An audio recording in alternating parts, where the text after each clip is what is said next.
Yo, what is up, everybody? It is Bro Gets Rich. Today, I'm going to break down my Robinhood stock portfolio that netted me $342.09 in passive income in August 2025. So first, real quick, I'm just going to give you an overall snapshot of the portfolio. At the time I'm filming this, it has almost $43,000 in the account. Just over $12,000 of that is cash. I have Robinhood Gold. This cash is earning 4.5% yield.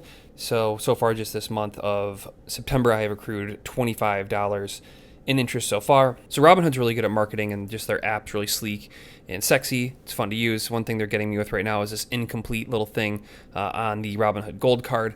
I'm really nitpicky. Like, I might have to I don't really need a new credit card right now, but I might have to get this Robinhood Gold card just so this little incomplete thing gets out of my shit and I see what the new icon is. So touche, Robinhood. All right, so we're gonna break down my passive income from this portfolio for the month of August to show you how I netted this $342 in passive income. Before I get any further, let me just say none of this is financial advice. This is just for entertainment. Anyway, as we proceed, so RH Gold right here, that is just my interest from holding cash in this portfolio. So I made $29.06 in the month of August. JEPQ, monthly paying dividend stock from JP Morgan, I made $32.60. This NEOS NASDAQ 100 high income ETF, ticker QQQI. This is a favorite of mine that I've been growing. I made $39. Then we have MSTY, which is a covered call play on MicroStrategy stock. That yielded me $220.52, but it was a little bit of a nuanced month for them because they did have two distributions that month, which is not typical. But still, I'm not complaining about the $220. Next, we have SPYI, which is by this NEOS investment group as well, which is the same thing as QQQI. It's just a high-yielding covered call ETF on the S&P 500, one that I've been growing as well. It yielded me $19.10.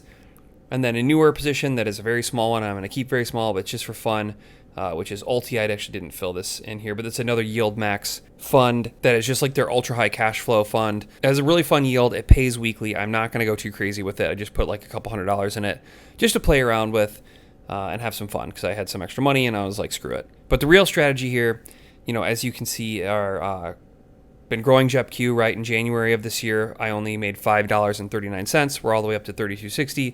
QQQI, which has been going really well for me, and I'll get into these stocks in more detail over the next few slides, like how much I hold of them, what the net value of the position is, etc., how much I'm up on them.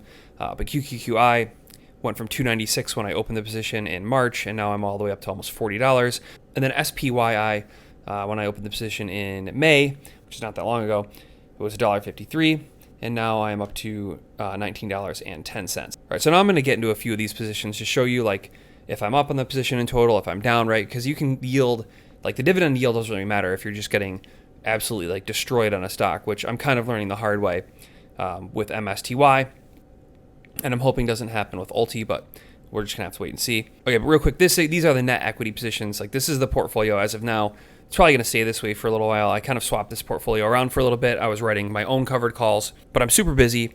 I don't have time for it, and I'm not like a pro trader or anything, so that's why I started investing in some of these covered call ETFs.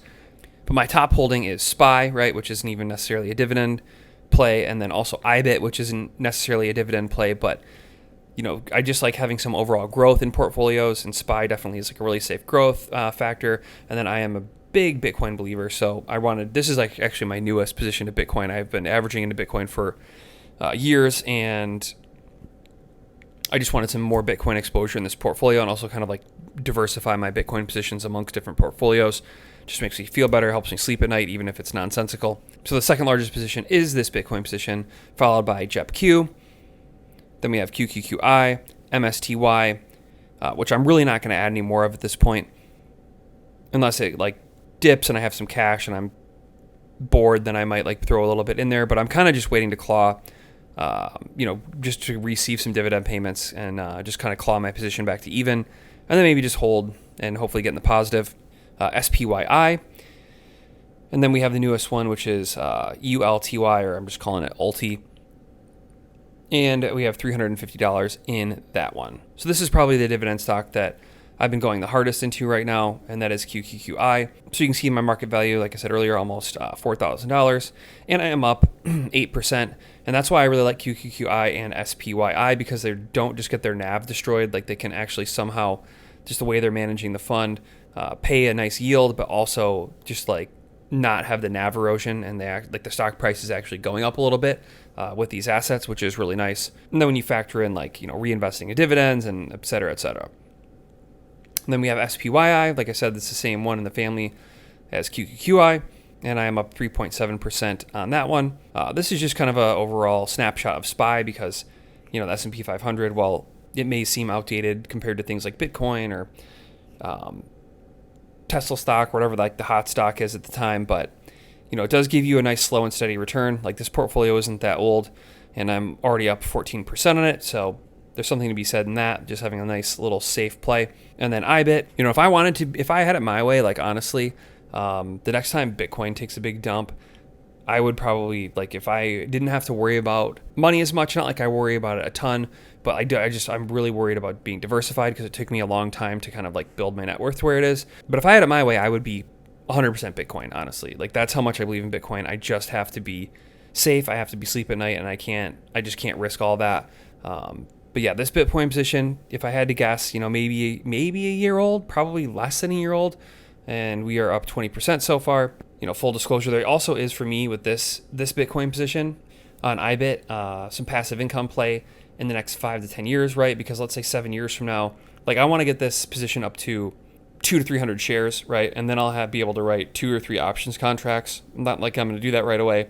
But when Bitcoin's, a million, 1.5 million, which I think it'll get there sometime within the next 10 years, the value of Bitcoin's options contracts are going to go way, way up. And so then it's like, if I'm finally ready to take some profits on some of my Bitcoin positions, this is one that I would probably take profits in first, because I could write a covered call out 30 days or whatever.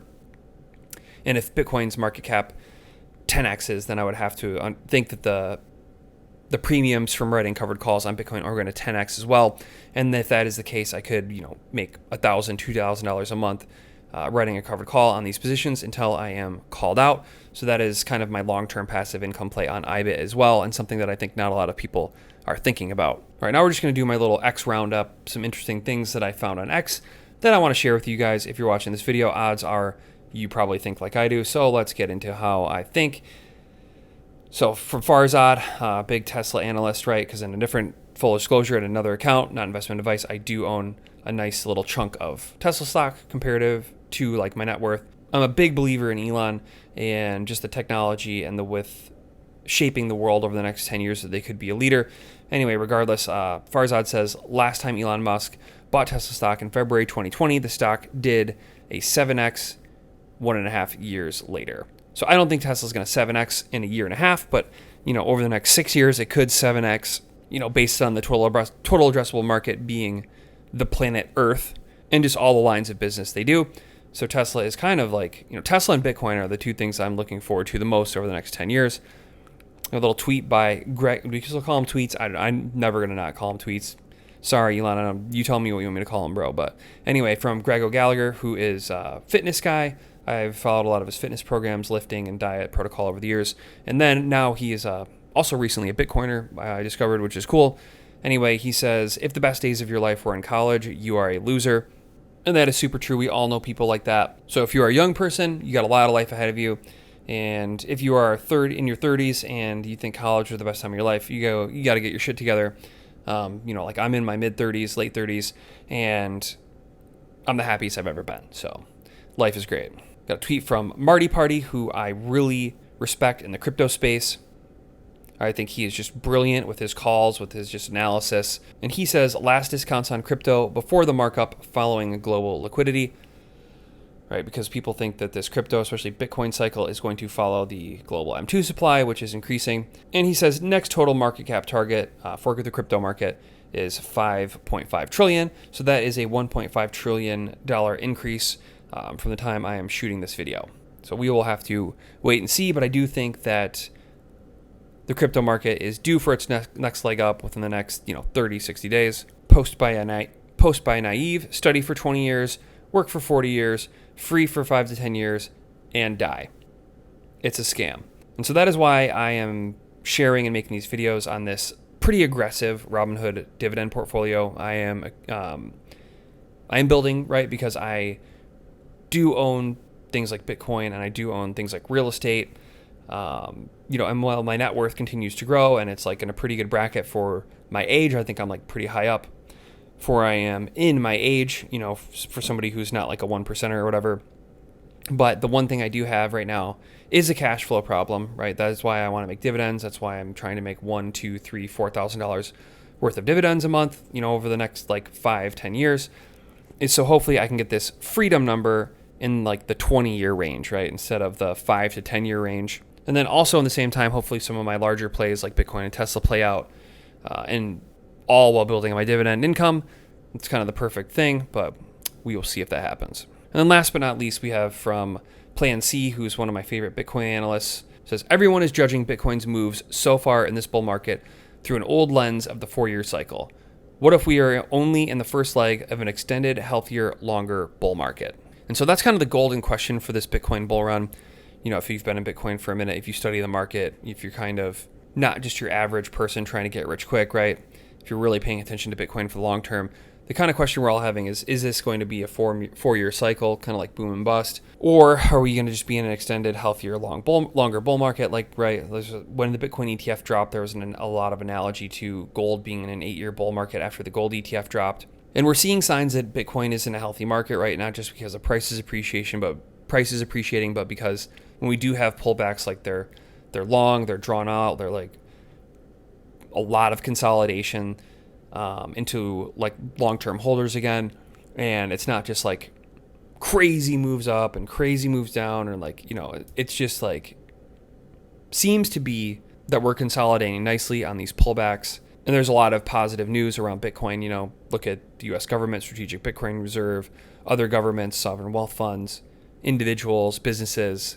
So we're just going to have to wait and see. To be completely honest, not financial advice. Like I do think that Bitcoin is going to hit 150K, not because I'm doing the analysis, just because of all the people that have gotten to me where I am and my understanding of Bitcoin. And that I've followed for, the last 5-6 years. Like that's kind of, they're thinking that it's going to hit at least 150. And so I think that's totally possible. It definitely seems that way with where we're at. You see a lot of other price predictions, right, that are just, from, like, who knows what's going to happen.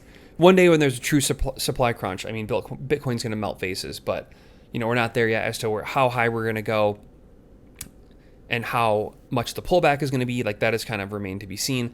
To be completely honest, I may sell a little bit of Bitcoin if we get up to like a $200,000 mark, or if it does seem like the market is just like a little too hot. Like I've never sold any Bitcoin ever. And I know Bitcoiners, like true Bitcoiners, aren't going to like that, but I have some things, that I'm trying to do, improve some real estate, start a business, things like that, where I could use a little bit of that money. It would be a very small part of my stack, but if I could take $20,000, $30,000, $40,000 and put it into a business or something, that would be good. So, and also putting it into a business gives me more control of my life and more freedom in other ways. So that is just my philosophy. Anyway, this is the cat eyeing up my juicy dividend portfolio here on Robinhood. These are the stocks I own. Like I said, not financial advice. Let me know some of your favorite high-yielding dividend stocks as I grow my passive income. Thank you for watching. I will catch you in the next video. Peace out.